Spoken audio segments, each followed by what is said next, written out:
권력이 잔인할까요? 권력을 가진 사람이 잔인할까요? 우리 모두는 다 아주 권력이 없을 때는 착하고 또 성실하고 꾀가 없던 사람이 권력을 갖고 난 뒤에 어느 날 갑자기 돌변하는 것을 자주 목격을 합니다. 어떻게 보면 우리 모두에게는 권력의 욕구가 있고 또 어떤 권력이 쥐어졌을 때에 그것을 어떻게 사용할지를 잘 모르는, 그래서 훈련되지 않은 사람들이 사실 많지요. 누군가 자신의 말대로 움직인다는 것은 대단한 힘이 있다는 뜻이지요. 여기 느부갓네살 왕을 한번 다니엘서에 나오는 느부갓네살 왕을 가만히 생각을 해보면 1장, 2장, 3장, 4장까지 올 때 그가 어떤 일을 행할 때마다 그는 항상 사람을 위협을 합니다. 예를 들어서 음식을 거절하는 그 다니엘과 세 친구들을 향하여 환관장이 하는 말은 너희들이 이 규칙을 어기면 나의 생명이 위태로워진다, 그렇게 말을 하죠. 자신의 지시한 대로 되지 않을 때에 그 환관장은 죽음의 위협에 처하게 된다는 거죠. 또 자신이 꿈을 꾸고 난 뒤에 꿈이 무엇인지 알려주지도 않고 해석을 하고, 해석뿐만 아니라 꿈의 내용까지 알고 해석을 하지 못한다면 너희 모든 지혜자들을 다 죽이겠다.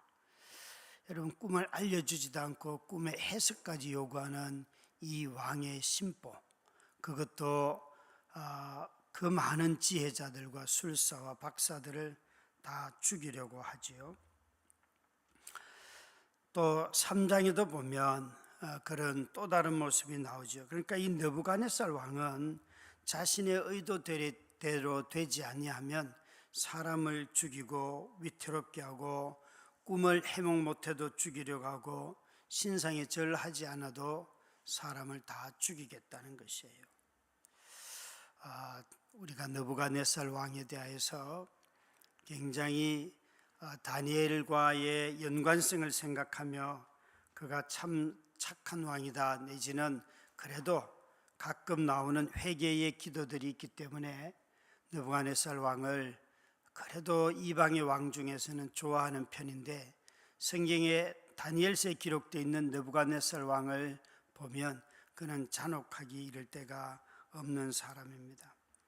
심지어 이런 권한을 갖고 있는 그가 오늘 읽은 이 4장에 보면 어떤 꿈을 꾸게 되는데, 그 환상은 나무가 무럭무럭 자라서 막 사람들과 모든 육체를 가진 것, 짐승을 비롯해 새든 무엇이든 다 그 나무 밑에 와서 먹고 마시고 안식을 하다가 또 어떤 관찰자가 나와서 그 나무를 해하고 모든 것이 파괴되는 그런 환상을 가졌어요.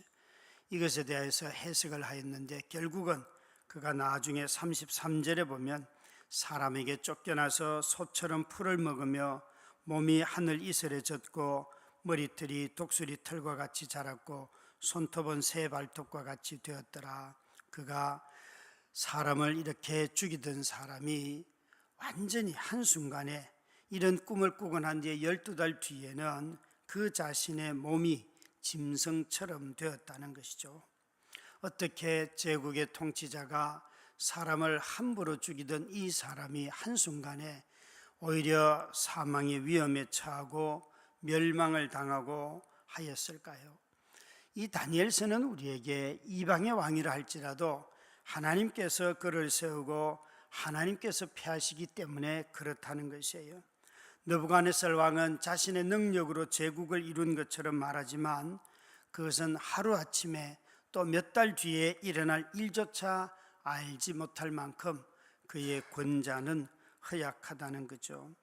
자신이 노력해서 성공했다고 말하는 이들이 많지요. 여러분, 우리는 자주 이런 질문들을 합니다. 저렇게 악한 인간이 저런 권력을 가지고 있냐고 말하는데, 여러분, 권력을 갖고 안 갖고는 우리의 도덕성과 거의 관련이 없습니다.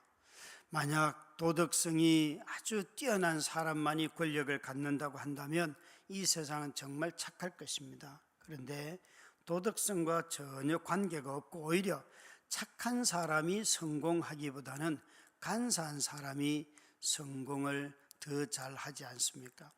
집사님 지금은 4장 하고 있습니다. 4장 처음 띄워주셨던 거 띄워주시면 됩니다. 밑에 자막이. 그래서 우리 모두는 다 권력을 얻은 모든 사람들이 악한 것은 아니지만, 권력을 얻는 사람들은 어느 정도는 비도덕적이어야 하고 또 아주 잔혹함을 갖고 있는 것이 사실입니다. 이런 사람들이 권력 얻기가 더 수월하고 오히려 착하게 살면 권력을 멀리하게 되지요.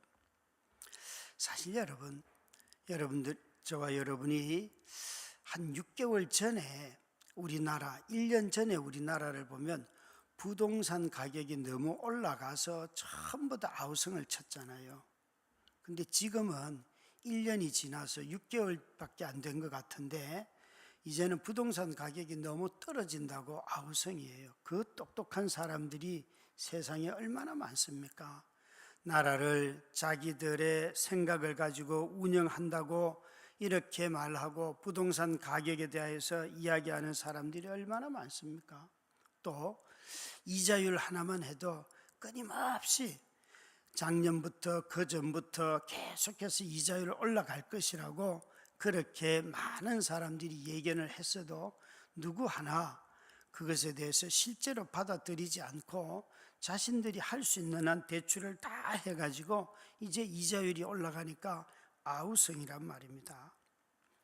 우리는 6개월 전에도 6개월 후에도 분명히 국가의 품격을 이야기할 때에 6개월 전쯤에는 대한민국 하면 세상에서 가장 자랑스러워하는 민주주의를 배우려고 하면 대한민국으로 가라, 이것이 우리 민족을 향한 칭찬이었는데 6개월이 지나기도 전에 이제는 오히려 언론을 통제하는 국가로 전락해버렸고, 아마 국가에 대한 품격을 얘기하는 것을 우리 자신들도 부끄러워하는 그런 시기가 되었습니다.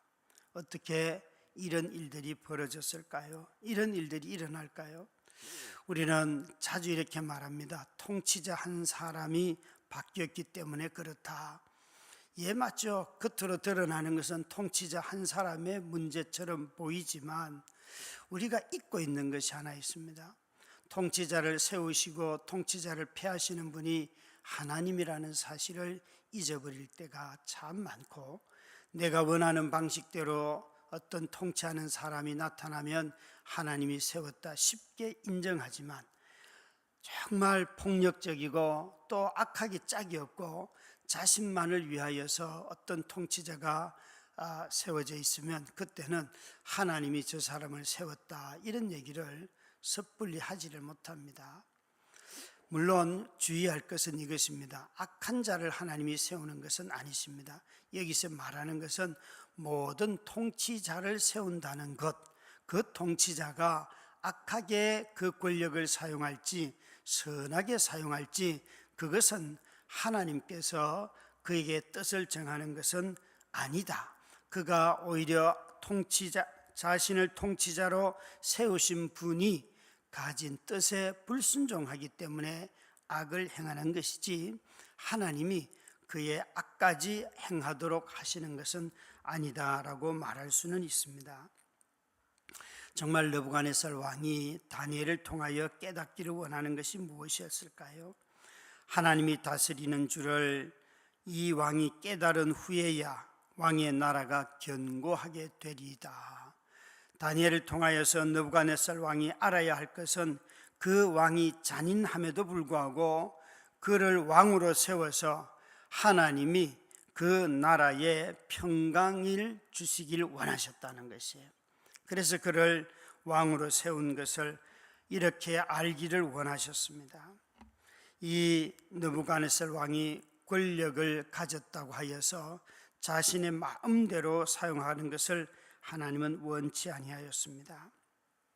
하나님은 하나님이 이 권력을 주셨다라고 느부갓네살 왕이 고백하기를 원하셨는데, 여기에 본문에 보시면 이 느부갓네살 왕이 그 공의를 행하기 전에 그를 아주 높이기도 하시지만 비천한 자로 짐승처럼 그렇게 삶을 살게도 하십니다. 정말 하나님께서는 이렇게 사람을 세우신다는 것이지 않습니까? 참으로 느부갓네살 왕은 그가 비천한 자일 때에 오히려 하나님께서 그를 세우셔서 그 나라에 평강을 주시고 제국에게 샬롬을 주신다는 것이지요. 이것을 깨닫기를 원하셨습니다. 그리고 느부갓네살 왕은 자신이 짐승처럼 살 때에 그것을 깨달았습니다. 그는 하나님이 낮추실 때에 내가 이런 권력을 얻은 것은 하나님께서 나를 세우셨기 때문이구나 하는 것을 느부갓네살 왕을 깨달았습니다. 그래서 이 다니엘은 그가 낮아졌을 때 오히려 하나님을 깨닫고 하나님이 진정한 통치자인 것을 깨닫고 이렇게 자기와 같이 멸망할 자에게도 다시 권세를 주시는 하나님을 깨닫고 그의 나라가 평강으로 이루어졌다는 것이에요. 여러분, 삶이 초라하면 나는 버림받았어, 이런 생각들을 우리는 자주 합니다. 자신의 영향력이 사라지면 마치 모든 인생이 무너진 것처럼 말하는데, 하나님은 우리 삶이 초라할 때에도, 초라할 때 더욱더 하나님이 어떤 분인지를 깨닫고 그분을 인정하는 자를 하나님은 쓰신다는 거지요. 여기에 하나님께서 왜 느부갓네살 왕을 세우셨습니까? 오늘 읽은 말씀의 9절에 보면 그런즉 왕이시여 내가 아뢰는 것을 받으시고 공의를 행함으로 죄를 사하고 가난한 자를 긍휼히 여김으로 죄악을 사하소서. 그리하시면 왕의 평안함이 혹시 장구하리이다 하니라.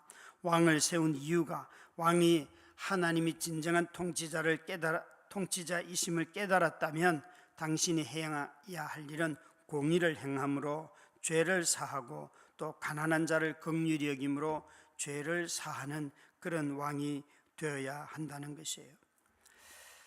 이 권력을 가지고 자신의 욕구를 채우는 그런 데 사용하지 말라는 거죠. 하나님은 비천한 자를 세우시고 그를 통하여서도 공의를 행하고 죄를 사하고 가난한 자를 긍휼히 여기는 나라를 꿈꾸셨습니다. 하나님이 꿈꾸시는 나라는 항상 공의가 충만한 나라입니다. 죄가 사함받는 그런 나라입니다. 가난한 자를 긍휼히 여기는 나라입니다. 하나님이 나라를 세우시고 지도자들을 주시는 이유는 공의로운 나라, 또 용서하는 나라, 가난한 자를 불쌍히 여기는 나라를 세우기 원하여서 그렇습니다. 권력을 잡고서 이 세 가지를 잊어버리는 것을 하나님은 불의한 자라 말합니다. 권력을 잡고 용서하지 못하는 자는 하나님께서 불의한 권력이라 그를 반드시 패하시는 것입니다. 권력을 잡고서 남을 불안하게 하고 모함하고 거짓을 떨쳐내고 하는 모든 권력자들은 나라에 샬롬을 없게 합니다. 그래서 하나님의 나라는 항상 공의와 평화가 입맞춤하는 나라라고 시편은 우리에게 말하고 이사야도 그런 나라를 꿈꾸었습니다. 공의가 없는 사랑도 없고 또 사랑이 없는 공의도 없습니다. 이 사랑과 공의가 충만한 나라가 될 때에 샬롬이 이루어지고 평안이 있는 것입니다. 오늘 우리가 이 나라를 보면서 구해야 할 것은 바로 이런 지도자들이 우리 가운데 세워지도록 기도하고 또 참으로 비참해졌을 때에 지지를 받지 못할 때에 더욱더 겸손하게 자신들의 귀와 마음을 열어놓고 지혜를 구하고 도움을 받아서 하나님이 맡겨주신 권력을 이렇게 공의를 행하고 약한 자들을 보호하는 데 사용하면 그들을 하나님께서 높여주시는 것입니다. 이런 일을 위하여 우리가 기도하고 기다리는 것이고 또 다른 지도자들을 하나님께서 세워주시도록 기도하며 이 나라가 항상 평안하도록 하나님께 간구하는 것이 우리가 해야 할 일들인 것이죠. 기도하겠습니다. 하나님 아버지, 불의가 없는 평안의 나라, 정의가 충만한 나라를 우리에게 허락하여 주시옵소서.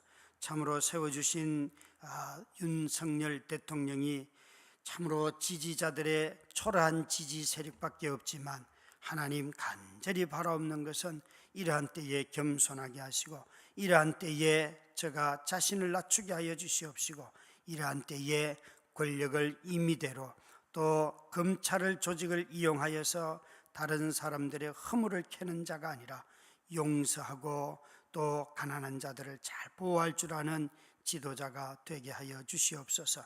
그래서 참으로 우리나라가 평안하게 하여 주옵소서. 우리의 모든 불안함이 정의 없음으로부터 오는 것임을 깨닫게 하여 주셔서 모든 통치자들이 공정하게 나라를 다스리게 하옵소서.